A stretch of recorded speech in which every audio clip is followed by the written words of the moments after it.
Honestly, I mean, I know I said it earlier, kind of jokingly, but what makes a great guitar really is a great guitar player. From the sound side of it, you know what I mean?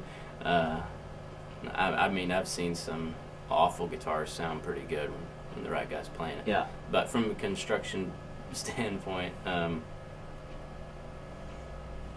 what makes a great guitar to me is different than what makes a great guitar to you, and I think it's different for most people. Yeah. There are commonalities that or things that need to be done in a certain way in order to achieve a basic set of goals or set of rules. But aside from those little variations here and there, I mean, I've made some mistakes that have turned out pretty good, you know. But for the most part, what makes a great sounding guitar is the ability of the soundboard to reproduce what the strings are doing. There, that is a huge question. That's a huge question. Yeah. There's so many things that go into it. Well, when I bought my first guitar, while he's thinking about the vastness of this complicated can of worms, I'd finally I'd had an ovation, about a $400 ovation for years and years, after I graduated from the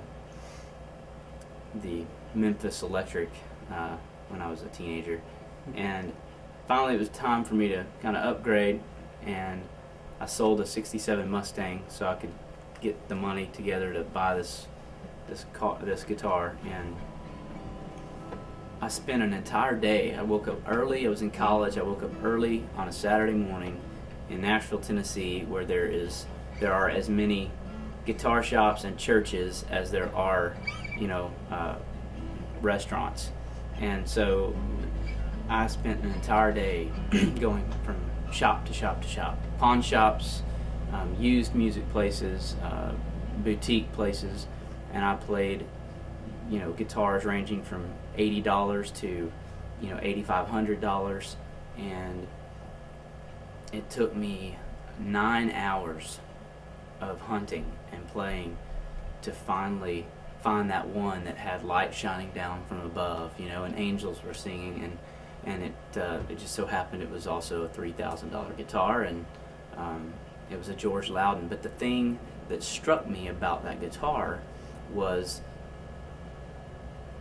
it had everything. It looked beautiful. It felt good in my hand. It just felt right. The neck felt right. The string spacing felt right. The action was perfect, and it sounded incredible. And I could do everything that my limited repertoire, had.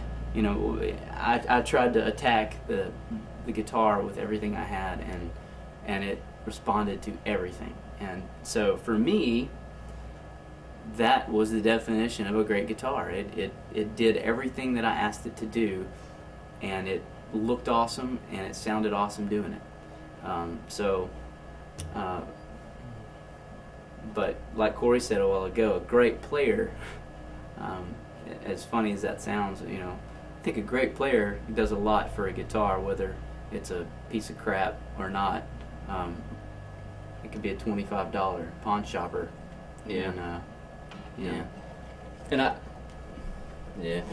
I'm very picky, and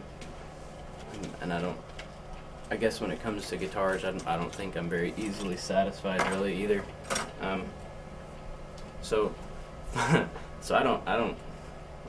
I'm still in pursuit of. I think there's a lot of great guitars. I think all the guitars we make are great, and I think there's thousands and thousands of guitars that are out there that are great. But my favorite one I haven't found yet,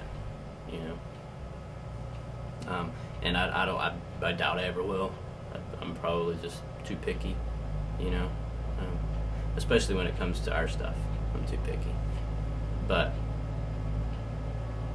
that after playing Grant's Loudon, I went to Corner Music here in Nashville, My acoustic guitar was stolen from me, and I wanted to replace it. It was a crappy little Seagull 12 string that I'd ripped all the octave strings off of, to make a big fat neck 6-string guitar. But anyway, I played 2 identical Loudon guitars, same model numbers. So, the soundboards were cut off the same log, the backs the same. Identical guitars. They felt different, sounded different, and that right there just stuck out in my mind. How could these guitars be on the outside completely identical and sound so different? And that's how many intricacies there are in every guitar. There's thousands and thousands of little bitty minute details that go into each guitar, and they're all going to be a little bit different. But as far as what makes a great guitar, I think, to me, it has a little bit to do with the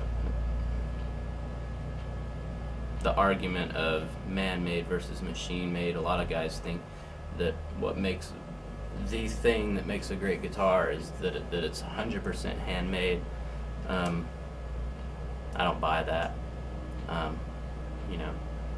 If that makes them happy and that's what they want to do, that's awesome. But it's not. I don't really buy that. I think what makes a great guitar is a guitar maker that's able to do things consistently, and do the things that you have to be done to be able to reproduce those specific things. We use a CNC machine. We use that to cut out our bridges. We use it to cut out our tail pieces. We use it to drill our holes, in both scenarios.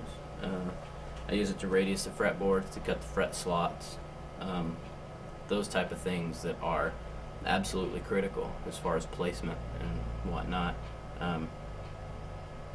Does it sound better because somebody runs a saw across the fretboard as opposed to a end mill cutting that slot? Not at all. But the other things are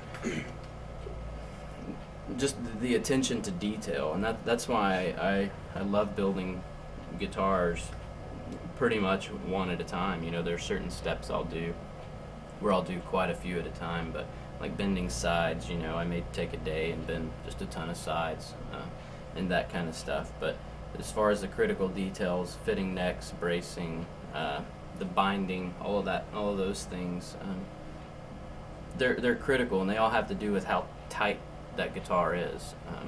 No loose gaps and things like that, because that's been an argument for a long time. I guess this would kind of tie into what makes a great guitar.